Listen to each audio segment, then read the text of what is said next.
Sebelumnya saya akan menjelaskan terkait data digital untuk kuartal pertama. Jadi setiap tahunnya, salah satunya adalah WR Social menampilkan data digital di dunia. Saat ini kita masih masuk di kuartal pertama. Jadi ada 4 kuartal. Kuartal yang kedua adalah Februari dan Mei. Untuk datanya nanti akan bisa kita lihat, tapi masih dalam proses di mana data ini bisa kita buka dan juga termasuk open source di WR Social.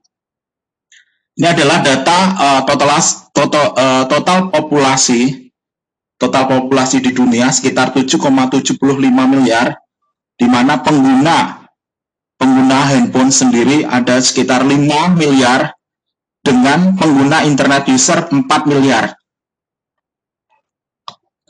Oke, selanjutnya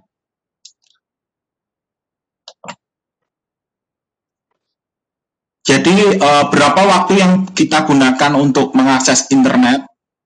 Indonesia adalah satu dari 10 negara yang cukup sering mengakses atau menggunakan internet. Indonesia berada di posisi ke-8 setelah Meksiko. Jadi ini untuk data digital yang memang di kuartal pertama, Indonesia masuk di 10 besar penggunaan waktu untuk internet sendiri. Di mana user dibatasi dengan usia 16 sampai 64 tahun, di mana mengakses internet sendiri.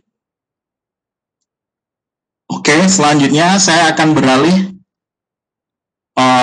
Saya akan pelan-pelan menyampaikan kepada Bapak, Ibu, atau peserta.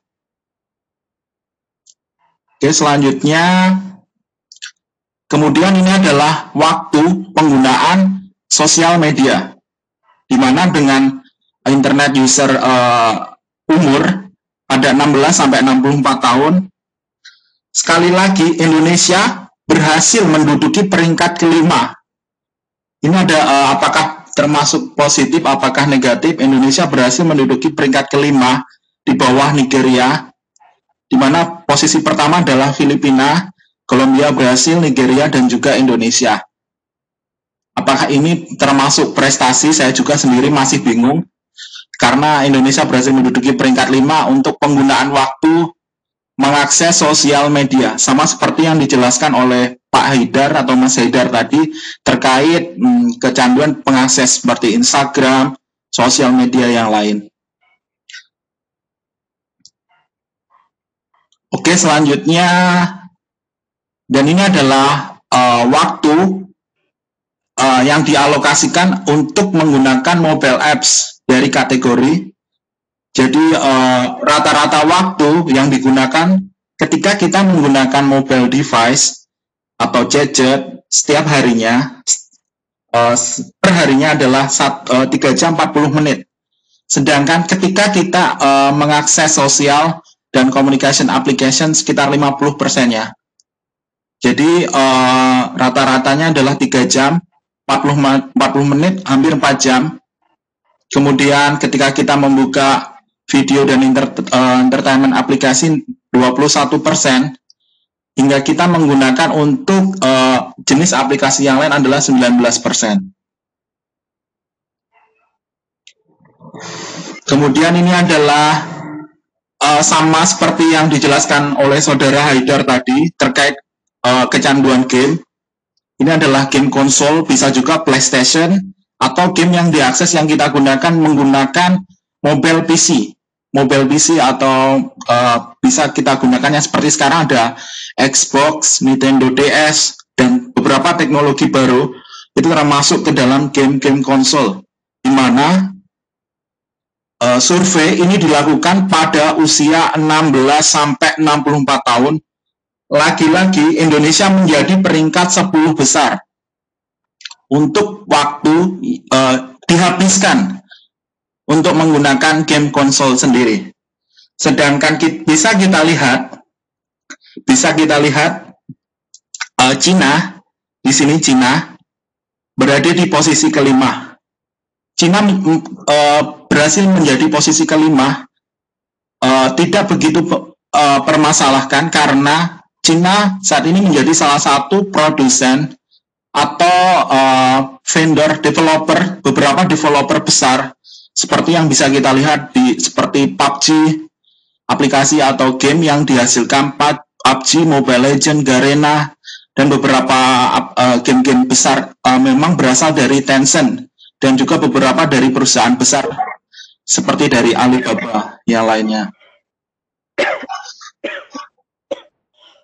Dan kita akan masuk langsung ke Gawai sendiri. Menurut Kamus Besar Bahasa Indonesia atau KBBI, Gawai adalah alat atau perkakas yang dapat menunjang pekerjaan dan komunikasi. Jadi Gawai tidak harus handphone, bisa juga laptop ataupun mobile device yang lain. Oke, berikut penelitian dari Society Radiology di Amerika Utara. Ini penelitian yang saya baca mengambil sampel remaja, bahwasanya kecanduan Gawai memiliki skor lebih tinggi dalam hal depresi, gelisah, insomnia, dan impulsif, serta beberapa terkait kehilangan minat dalam hidup.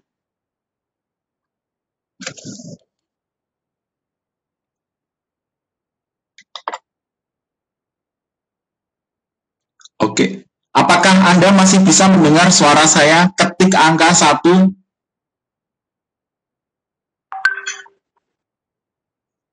Baik, terima kasih. Karena ada beberapa request yang tiba-tiba menyampaikan jika suaranya menghilang. Terima kasih. Berikut selanjutnya ada beberapa penelitian lagi selain dari Society Radiology. Ini penelitian yang diambil oleh Society Radiology. Bukan penelitian yang dari aspek psikologi yang disampaikan oleh Mas Haidar tadi. Selanjutnya ada penelitian oleh Rensselaer Polytechnic Institute juga di New York terkait cahaya yang menyala dari gadget atau Gawai dapat mengganggu siklus tidur karena paparan cahaya yang bisa kita lihat itu dapat menurunkan kadar hormon melatonin hingga 23%. Jika seseorang terus-menerus menggunakan Gawai, biasanya ketika bangun tidur, badan akan terasa lemas dan berdampak pada hari yang akan ia jalani. Misalkan pagi hari kita bangun, karena malamnya kita terus mengakses gadget atau mungkin Gawai, tidur meletakkan di samping juga, kemudian ketika akan tidur juga masih membuka, otomatis beberapa cahaya yang berasal dari Gawai atau gadget yang kita gunakan tadi itu akan mempengaruhi hormon kita tadi itu. Ini bisa beberapa penelitian lagi nanti bisa diakses. Ini beberapa.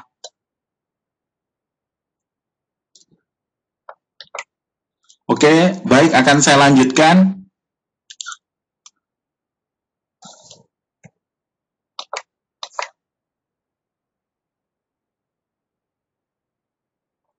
Kemudian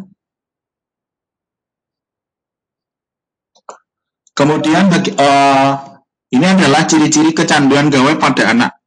Jadi beberapa ciri tidak menutup kemungkinan hanya ciri-ciri berikut. Jadi ketika anak biasanya kita memberikan gadget atau Gawai hingga lebih dari 6 jam, ini bisa dilakukan simulasi ya Ibu. Misalkan jika ingin melihat kecenderungan anaknya, tapi juga tetapi jangan juga nanti memberikan akses sebebas-bebasnya kepada anak. Mohon kepada Bapak Ibu untuk bisa menonaktifkan suara atau bisa melakukan mute.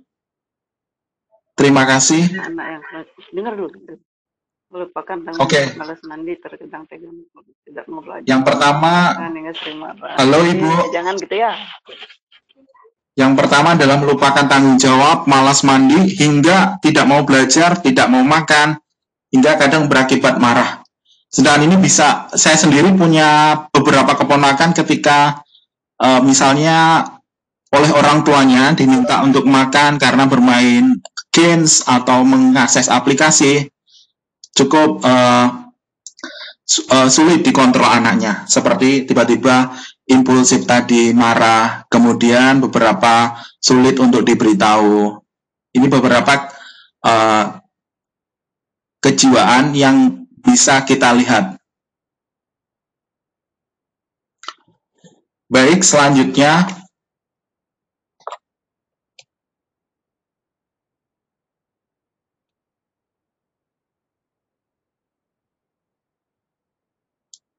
kemudian ini adalah beberapa contoh video kecanduan gawai yang mengarah ke kejiwaan, di mana kita bisa lihat pada CNN, orang tua harus berjuang melepaskan candu gawai.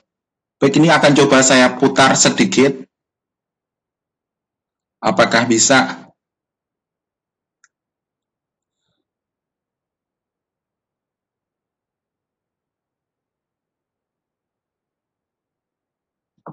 Nanti bisa Bapak Ibu juga lihat.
Baik, jangan khawatir, nanti materinya akan di-share juga, dan juga link dari contoh video beberapa gangguan kejiwaan yang saat ini marak juga pada anak-anak juga akan di-share.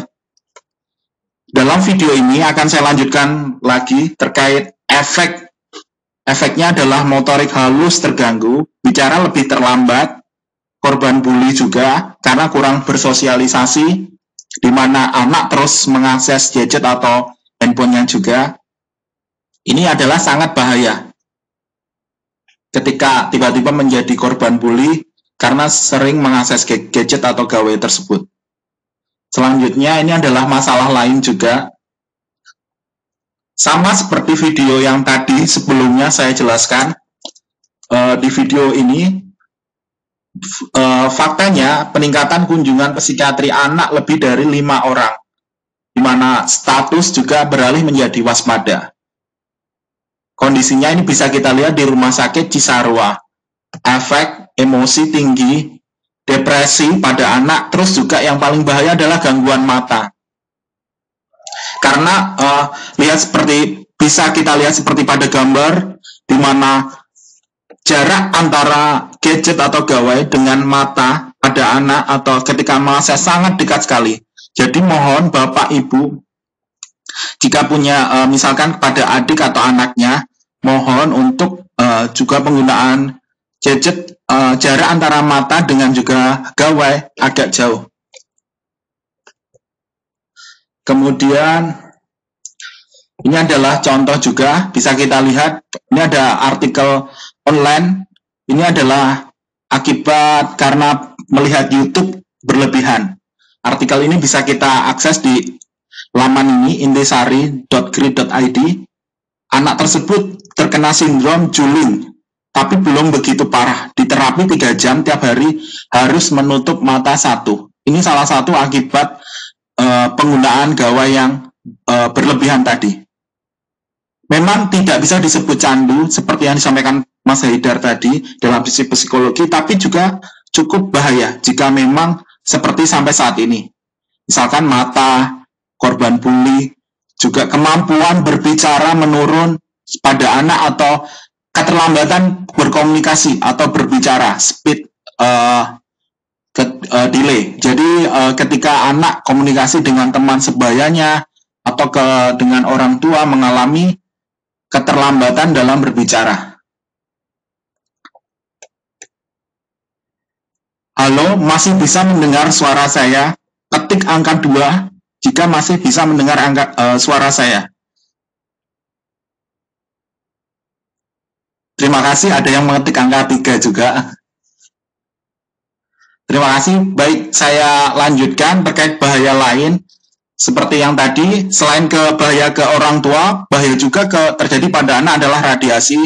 Ini adalah penelitian dari Universitas Leeds di Nottingham dan Manchester University dan juga Institute of Cancer Research di London juga, di mana bahaya radiasi untuk perkembangan dan tengkorak tipis pada anak. Jadi kelihatannya belum mengarah ke candu, tapi penelitian terkait juga untuk kesehatan, juga penelitian terkait radiologi, terus terkait beberapa kesehatan, bisa kita lihat ini cukup mengkhawatirkan karena dapat menghancurkan sel otak juga, misalkan kalau pada bayi atau balita. Jadi sebisa mungkin anak tidak, istilahnya kalau bahasa Jawanya itu ditokne gitu loh, ditokne atau dibiarkan. Kalau bahasa Indonesianya itu dibiarkan menggunakan gadget atau gawai sesuka hati. Jadi harus dibatasi. Kalau bisa memang sebisa mungkin kalau balita atau bayi memang penggunaannya atau tidak diberikan pada anak-anak yang usia di bawah 5 tahun. Bayi di bawah 5 tahun atau balita. Kemudian yang berakibat lain adalah obesitas. Mengapa obesitas terjadi? Karena kalori yang dalam tubuh adalah ditimbun, di mana menjadi lemak, anak tidak bergerak, hanya fokus kepada handphone saja atau kepada gawai. Bisa laptop, bisa hanya bermain game. Ketika ini terjadi juga akan mengakibatkan ke masalah kesehatan jika mengalami obesitas. Selanjutnya bahaya lain seperti bisa kita lihat adalah gangguan penglihatan yang tadi saya sampaikan. Kemudian kemampuan berbicara, ini juga bisa kita akses di American Academy of Pediatrics di theasianparent.com. Artikel ini bisa Bapak Ibu akses juga di theasianparent.com terkait gimana salah satu efek yang cukup bahaya kemampuan berbicara pada anak. Artinya kurang kemampuan berbicara, di mana ketika anak berusia di bawah 2 tahun tidak diberikan kesempatan menggunakan gadget, kan dapat mengakibatkan keterlambatan bicara dan gangguan tidur. Terus kemudian adalah sulit berkonsentrasi, di mana multitasking atau mengerjakan macam hal secara serentak. Jika kita, misalnya ya, kita menggunakan gadget ketika membuka WhatsApp, kemudian kita ingin mengakses seperti yang lain, kita mau masak, mencuci, kemudian kita juga mau melakukan aktivitas lain, tiba-tiba kita seperti kadang itu bingung juga, karena kita juga tidak bisa mengerjakan hal secara multitasking atau serentak.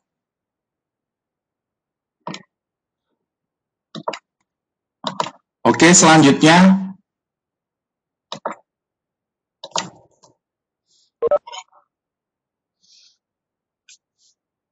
kita bisa juga belajar dari negara lain. Di sini saya akan jelaskan pengalaman, ini adalah beberapa artikel yang saya baca terkait kita belajar dari Korea Selatan, Cina, dan juga Jepang. Jadi di Korea Selatan sendiri, kalau Korea Selatan cukup strict, di mana untuk mengatasi candu atau masalah gawai ini tadi, menyelenggarakan camp detoksifikasi. Jadi memang camp yang dibangun sengaja jauh dari perkotaan, di mana anak-anak tadi tersebut diajak,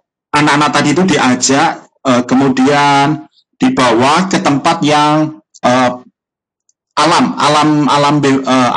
kemudian juga dilatih kesenian, olahraga, dan membuat kerajinan tangan. Ketika mereka diajak ke camp detoksifikasi tadi, hasilnya banyak anak yang terlepas dari gawai atau bisa memakai gawai ini 7-13 jam tadi, yang semula tadi itu bisa berkurang secara signifikan. Bayangkan di Korea, anak kecanduan gawai mengakses gawai atau menggunakan gawai sekitar 7-13 jam. Ini sudah termasuk level parah sekali, karena juga banyak sekali tadi yang bisa kita lihat bahayanya. Kemudian mereka bisa berkurang secara signifikan ketika memang diajak ke alam atau camp detoksifikasi tadi. Ini adalah kita bisa belajar langsung dari Korea Selatan. Untuk selanjutnya, kita bisa belajar dari Jepang. Kalau untuk Jepang sendiri ada beberapa penanganan yang dihandle yang lain juga. Mereka menggunakan atau menciptakan casing atau pelindung khusus smartphone untuk membantu orang tua. Casing ini dibuat oleh salah satu perusahaan besar. Perusahaan itu adalah Momo perusahaan atau perusahaan joint venture asal Jepang yang berbasis di Kobe, Jepang bagian barat, di mana pada casing atau pelindung khusus ini terpasang semacam detektor gerak yang kita sebut sebagai otomos, yang bisa menonaktifkan telepon secara otomatis, terus juga mencegah memeriksa perangkat, dan juga mendeteksi aktivitas anak, pergerakan, seperti juga deteksi GPS di dalamnya include juga.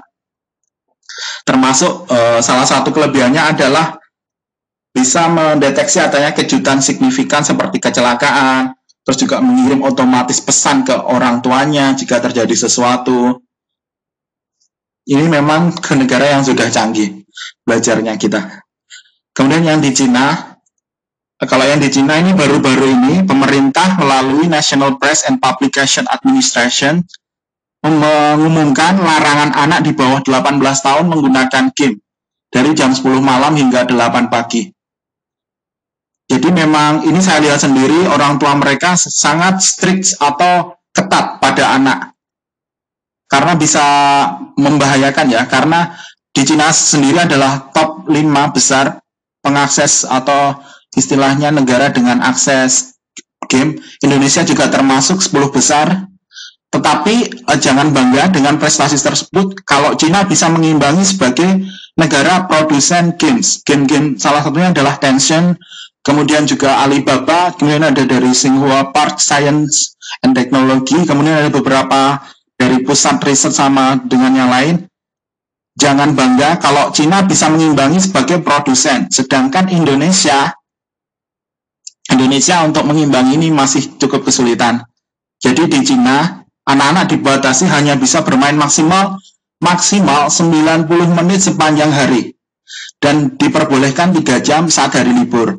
Jadi saat hari libur biasanya Sabtu atau Minggu, anak-anak diberikan waktu maksimal 3 jam. Sedangkan pada hari biasa adalah 90 menit. Kemudian Tencent dan Riot Game membatasi, ini ada beberapa game seperti League of Legends dan beberapa game yang lain. Selain itu untuk pembatasan melalui apa? Melalui nomor induk kependudukan di Cina. Tujuannya untuk verifikasi umur. Harapannya semoga di Indonesia KTP atau eKTP bisa berguna ya, termasuk untuk misalnya anak-anak untuk mendaftarkan game, misalnya bisa untuk mengetahui atau track akses seperti ini. Kenapa? Karena penting untuk kita bisa istilahnya menjaga anak-anak tumbuh dan kembangnya. Baik, selanjutnya kita lanjut ke manajemen gawai. Yang pertama adalah kontrol orang tua. Jadi kontrol orang tua sekali lagi sangat penting untuk memantau aktivitas anak. Kontrol orang tua, kemudian juga yang kedua, gadget atau gawai tidak diberikan, tapi gunakan untuk dipinjamkan, agar dapat dilakukan pengawasan. Yang ketiga, sering memantau tadi, sama berkaitan untuk mengaktifkan kontrol orang tua. Kita juga sering memantau aktivitas anak, penggunaan juga, jangan-jangan anak mengakses konten-konten yang tidak sesuai usianya. Kemudian yang keempat, ini yang sangat penting, memperkenalkan pada budaya membaca, pada buku atau budaya untuk membaca. Jadi anak memang harus dialihkan ke agar tidak kecanduan, sebisa mungkin seperti buku-buku yang bergambar, buku-buku yang istilahnya agar tidak selalu menggunakan gadget, bisa juga permainan-permainan lain seperti bisa ke buku yang di dalamnya terdapat multimedia, pembelajaran juga seperti interaktif. Selanjutnya kita bisa lihat batasi waktu penggunaan gawai. Jadi penelitian menyebutkan juga dari University of Leeds dan juga Manchester University di United Kingdom tadi, maksimal adalah 4 jam. Kemudian juga sementara waktu tanpa gadget adalah malam, 6-9. Jadi anak fokus belajar. Selanjutnya, jangan di kamar tidur. Membawa anak bermain di luar rumah, mengajak anak bermain di alam terbuka saat akhir pekan.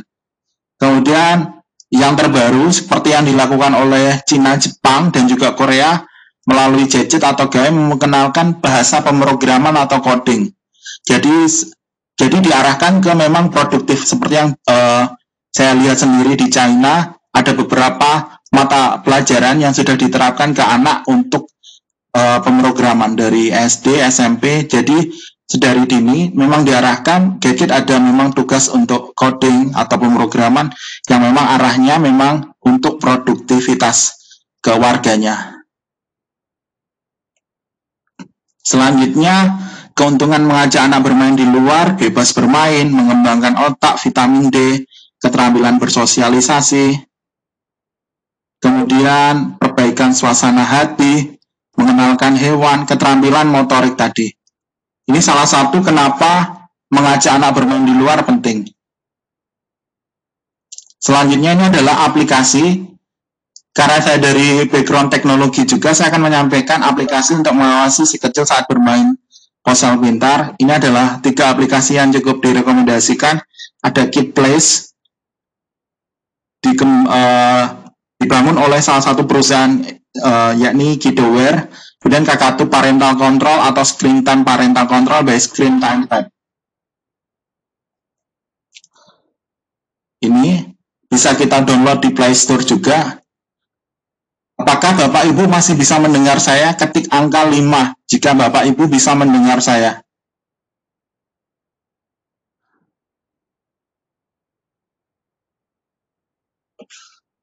Terima kasih. Oke, akan saya lanjutkan. Ini bisa diakses ya Bapak Ibu untuk aplikasi untuk anak tadi. Bisa kita pasang, kita tanam, misalnya kita download untuk di HP kita. Dan nantinya akan kita juga gunakan untuk mengontrol anak tadi. Selanjutnya, ini adalah untuk yang orang dewasa, memanfaatkan gawai dengan bijak, menggunakan gawai untuk komunikasi atau untuk bekerja. Sama seperti yang disampaikan oleh Mas Haidar tadi untuk produktivitas. Kemudian jangan sering melakukan zombie check. Zombie check adalah dikit-dikit membuka HP. Saat kita menunggu atau melakukan kill time, tolong Bapak Ibu jangan sering dikit-dikit membuka handphone untuk mengecek sesuatu yang seperti Instagram, akun lambe turah, kemudian juga yang lain yang kadang itu juga mempengaruhi produktivitas kita seperti radiasi tadi, kemudian juga beberapa juga akan mempengaruhi kayak konsentrasi kita jika terlalu sering juga membuka gadget atau gawai. Kemudian saat tidur hindarilah memegang gadget dan letakkan jauh dari tempat tidur dan juga jauh dari buah hati atau anak Anda. Kemudian ini adalah teknologi manajemen waktu atau lebih dikenal dengan nama screen time. Apple dan Android sendiri sudah mengenalkan screen time. Kemudian juga ada screen time adalah berapa waktu penggunaan sehari ini, berapa waktu penggunaan yang sudah Ibu akses untuk menggunakan HP Ibu. Beberapa handphone sudah menanamkan fitur tersebut. Kemudian juga Google ini bisa kita download juga bisa kita download aplikasi dengan nama kesehatan digital atau bahasa Inggrisnya digital well-being, di mana kita bisa melakukan pengaturan di HP kita Android. Ini bisa kita download di Play Store. Kemudian juga kita bisa juga mengatur juga mode layar mode layar istilahnya untuk mata sehat, itu beberapa teknologi sudah juga ditanamkan pada handphone untuk tadi. Kemudian juga seperti YouTube juga memberitahu Anda seberapa banyak waktu yang telah Anda habiskan untuk menonton video-video hari ini, kemarin, atau selama seminggu itu. Jadi apakah Anda sering mengakses YouTube? Boleh Anda mengakses YouTube misalkan terkait misalkan kerjaan Anda adalah YouTuber, Anda mengakses sesuatu hal yang penting untuk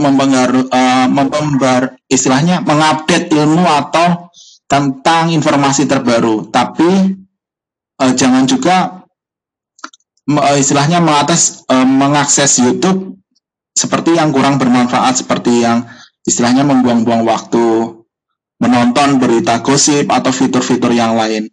Pada dasarnya semua kembali ke diri kita. Bagaimana kita memanajemen teknologi ataupun memanajemen penggunaan gadget atau gawe. Kemudian juga Instagram juga menanamkan teknologi screen time. Jadi berapa waktu yang sudah saya gunakan untuk mengakses IG selama sehari ini, selama seminggu. Selanjutnya, saya akan beberapa teknologi yang lain adalah Forest. Forest ini adalah teknologi untuk membangun fokus. Kalau misalnya kita kecanduan, istilahnya bukan kecanduan, karena tadi istilahnya kebiasaan. Karena Mas Heder menyampaikan adalah kebiasaan. Jadi ketika kita sudah kebiasaan, sulit melepas, kita bisa menanam beberapa aplikasi ini. Yang pertama adalah Forest. Ini adalah mencatat lamanya waktu penggunaan dengan bentuk pohon virtual. Jadi semakin lama tidak menggunakan smartphone, misalnya smartphone kita biarkan di dalam meja. Kemudian kita melakukan aktivitas lain menggunakan laptop atau apa.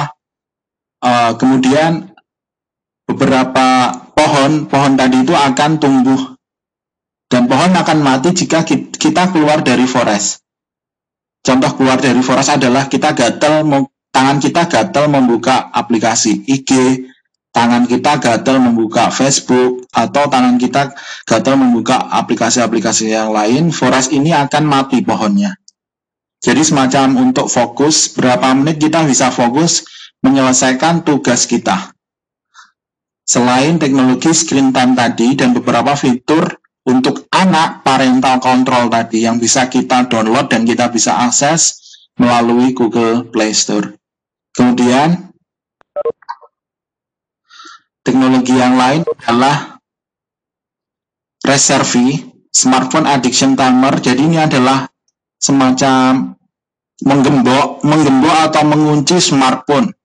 Jadi kita bisa mengatur lamanya waktu smartphone terkunci agar tidak addiction tadi, istilahnya kebiasaan, kecanduan. Takutnya kita berlebihan menggunakan akses atau waktu, tiba-tiba tidak sengaja kita menggunakan atau membuka IG selama 2 jam atau tiba-tiba 8 jam hanya untuk membuka IG.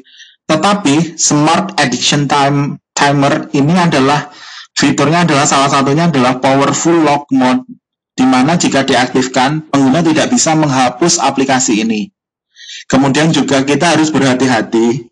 Masalahnya apa? Kita harus berhati-hati karena setelah kita memilih tombol start, pengguna tidak bisa membatalkan penguncian smartphone. Harus bersabar menunggu hingga waktu habis. Contoh, kita mengaktifkan selama 2 jam atau 4 jam, sedangkan kita harus istilahnya menunggu selama 4 jam itu. Tapi cukup ampuh jika misalnya kalau kecanduan sekali. Reserve. Kemudian teknologi yang lain mirip seperti Forest dan Reserve namanya adalah Off Time. Off Time sendiri adalah juga sama, membantu untuk lebih fokus di dunia nyata. Kemudian membebaskan Anda dari notifikasi yang mengganggu tadi. Terus kemudian ada beberapa fiturnya, unplugging, focus work, sleep, and other. Terus kemudian ada profil sesuai yang kira-kira Bapak Ibu butuhkan atau peserta pelatihan hari ini yang Bapak Ibu lihat. Kemudian demikian presentasi dari saya. Barangkali ada yang ingin ditanyakan, kami persilahkan.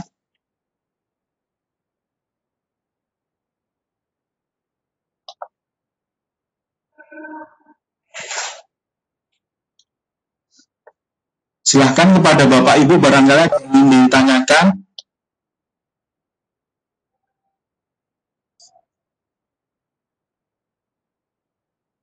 Halo. Oh, ini ada pertanyaan dari saudara Andika. That question and answer session. Misal ada anak-anak sering-sering dia menggunakan kredit card orang tuanya, misal untuk membeli diamond dalam game berulang-ulang, berpotensi menimbulkan masalah perilaku pada saat anak di saat dewasa. Oke, terima kasih. Ini psikologi aspek ya untuk masalah perilaku. Mas, boleh Mas Haidar bantu menjawab? Ada pertanyaan dari saudara Andika.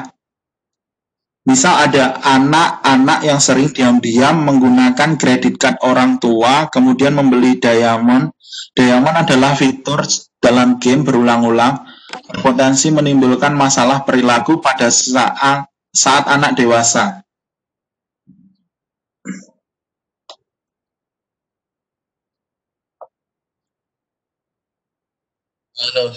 Oke. Jadi meminjam perilaku meminjam apa mengambil ya, bukan meminjam atau mengambil. Bisa mengambil atau meminjam. Oke. Jadi Najwa. Bentar, ini aku lagi ini. Jadi kalau misalnya untuk seperti itu, kalau misalnya ada perilaku menyimpang ya, kalau misalnya itu adalah suka mencuri, apapun perilaku menyimpangnya, kalau dalam psikologi ini mungkin tidak khusus berkaitan dengan konteks ini ya, tapi kalau misalnya konteks perilaku menyimpang, misalnya agresivitas, penanganannya itu sebaiknya dilakukan ketika usianya masih kecil. Jadi kalau misalnya diteruskan sampai dia dewasa, ya itu akan menjadi bagian dari diri. Dan itu akan lebih susah untuk ditangani. Jadi contohnya itu yang saya tahu itu agresivitas. Jadi kalau misalnya agresivitas itu misalnya dia suka bullying, nah kalau dia masih suka bullying atau suka memukul orang lain, suka mengumpat, itu beberapa contoh agresivitas. Itu ketika dia masih usia kecil, kalau mungkin masih SD, dan itu diajari untuk misalnya mengatasi masalah itu bukan dengan memukul, tapi mungkin dengan negosiasi atau dengan berkomunikasi dengan baik. Itu masih bisa dibentuk dalam usia-usia yang masa kanak-kanak.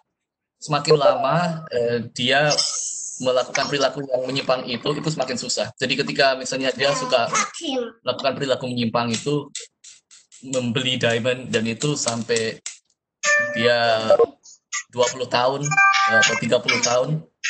Nah, ketika kita mau memberikan intervensi psikologi ketika dia udah dewasa, itu lebih susah. Jadi gitu ya.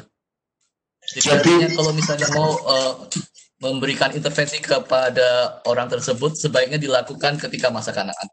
Ketika masa kanak-kanak ya. Kemudian intervensi atau penanganannya semacam apa, Mas Haidar? Misalnya memberitahu atau mengarahkan ke seperti apa gitu, disampaikan. Oh iya. Kalau misalnya itu udah masuk gangguan psikologi ya ke psikolog. Kalau yang dilakukan psikolog mungkin terapi psikologi, saya sendiri kurang ini ya. Bisa kayak cognitive behavioral therapy, itu lebih ke pemikirannya, jadi mereka menangani pemikiran. Jadi sebenarnya pikiran apa sih yang ada anak-anak itu, kenapa kok dia terdorong untuk melakukan itu? Apakah itu atau bisa jadi itu karena dia melakukan itu secara impulsif, atau karena dorongan untuk melakukan itu. Kalau seperti itu mungkin impulsifnya itu yang ditargetkan, atau bisa jadi karena itu sudah adiksi. Ya nanti dengan penanganan adiksi, tapi untuk treatmentnya khususnya seperti apa, saya bukan bidang saya. Oh baik, terima kasih Mas Haidar. Kemudian terkait ada pertanyaan, bagaimana cara memblokir situs-situs porno untuk gawai pada anak di beberapa fitur seperti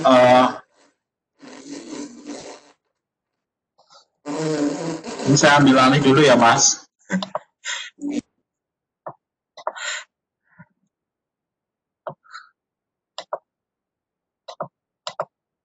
Oke, terima kasih.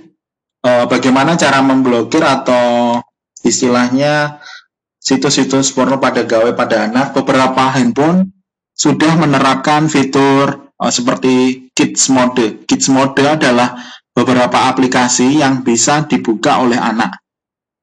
Jadi seperti Samsung, Asus, dan juga beberapa handphone Huawei juga sudah menerapkan seperti itu.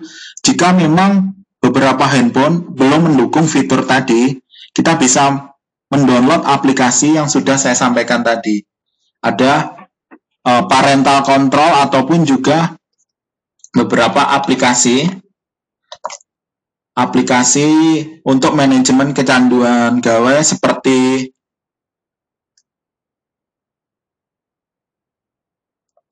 Keep Place atau Kakadu Parental Control. Sebentar.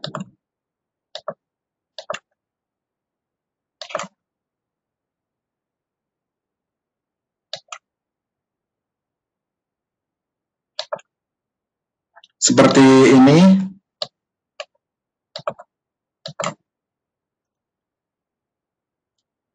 Jadi ini adalah beberapa aplikasi. Salah satunya kelebihan dari parental control ini, selain juga waktu dan lokasi, dia juga bisa mendukung untuk aplikasi apa saja yang bisa diakses, termasuk website-website juga. 3 aplikasi ini, salah satunya adalah Kids Place. Ini bisa kita lihat jenis aplikasi saja atau yang bisa kita kontrol. Kemudian juga ada screen time parental control juga. Bapak Ibu bisa mengakses aplikasi ini atau juga bisa menggunakan aplikasi-aplikasi lain. Karena masih banyak, ini adalah aplikasi yang direkomendasikan, di mana selain juga mengetahui berapa jam waktu yang digunakan, dan juga bisa hanya memberikan akses pada aplikasi-aplikasi tertentu atau website atau situs-situs tertentu yang bisa diakses oleh anak. Bisa dicoba sendiri aplikasi-aplikasinya.